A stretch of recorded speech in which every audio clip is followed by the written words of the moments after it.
For today's video di mga madi kay mamista mi diri kauban sa akong pag-umangkon. Kami ra gyud ning duha ba pero perti jud namong katawa. Nakatawa mi madi kay ora mismo jud ni amo ang plano, wala jud ni drawing. So adto di mi mamista sa Bilar mga madi diri ra sad kupon ni sa Bohol. Dili ra pud unta layo pero liko-liko lang ang agianan nato ani mo ning madugay kita diri. Pag abot dayon namo diri sa terminal, nangita na dayon mi kasakyan nga bus paingon sa Bilar. Pero sa dili pa nagpalit day ko white flower para pugong-pugong sa kabuhi iba o mga sitsura para masima-sima po namo nigsakay namo sa biyahe. Man lang po di ba malingaw po natong baba og dili po ta magkauna-una og kabuhi diri kay mo layo-layo labag yun ni among biyahe ani. Sumo din ni nga bus ang amo ang sakyan karon paingon sa Bilar mga madi. Ang biyahe niya niini kay para ni siya sa Carmen, Cerebelliones ug Pilar. Moagi ni siya sa Bilar so muo ni among sakyan. First time pa pud nga nako nga mosakay og bus paingon sa Bilar kay kasagaran manggod kay magmotor ra manggod mi. Ana lagi yung pagkapalakaon ba mo pag gani pagsakay sa truck ba nagkaon naman dayon. So dako og gira mo pasalamat ani ba kay nakalingkod gyud mi ba di jud mi magantos og barog-barog ani. So usa sa favorite ako ang magsakay-sakay bitaw og bus kay para makita bitaw kog mga view para sa ani o makita ka sa dagat. Pagkuman mga kabasakan na pwede mong makitaan. So kay pa-interior man atong biyahe karon mga madi kay kaning Bilar kay naa magyud sa tunga-tunga sa Bohol. So moagi lang sa tagkalasangan diring dapita mga madi. Ug mao ni ang ginatawag og man-made forest diri sa Bohol.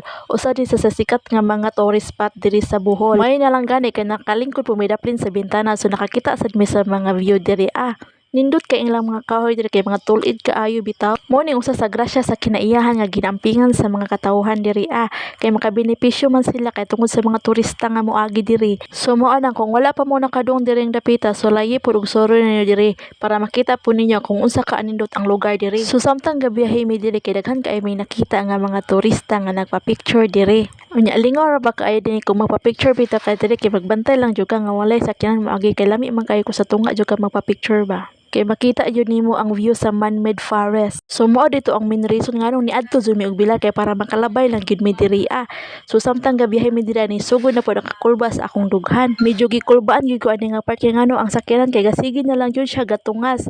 Nahadlok ko basig mukalit siya gaatras na mahagbong mi dito sa luyo mo nang gikulbaan gyud kog maayo diri. Kay kani lagi taga bukid ta pero ang amo ang bukid manggod kay dili manggod ingon ani ang kalsada patag manggod dito walay tungas-tungas kay perti gyud niya pagka tungasuna. Unya kay ako kay wala man kung maanad adi amura jud ko gikulbaan pero ang mga tao nga nanakay sa bus kay mura ra man sila baliwala ra nila naada da siguro sila. Promise mga may gikulbaan jud ko kay antig og mangusa sakyanan kay mura magsige ra ko siya unga-unga bitaw mahadlok bitaw ko basin bitaw mong kalit og kapuda ko jud akong pasalamat madi kay niabot na gid mi sa Bilar nga safety. So nagpatagbo po mi sa akong manghod diri kay para ihatod mi niya ato sa among pamistahan. Baling kapuya gud sa mong biyahe diri madi kay gikan mi og katigbian alas 8 ni abot na mi diri ka alas 12 timing puting paniudto na. So daghang salamat sa pag-imbitar diri Happy Fiesta Bilar. Daghang salamat sa inyong pagtan-aw sa akong video. Ug unta nalingaw mo, please follow my page. Thank you.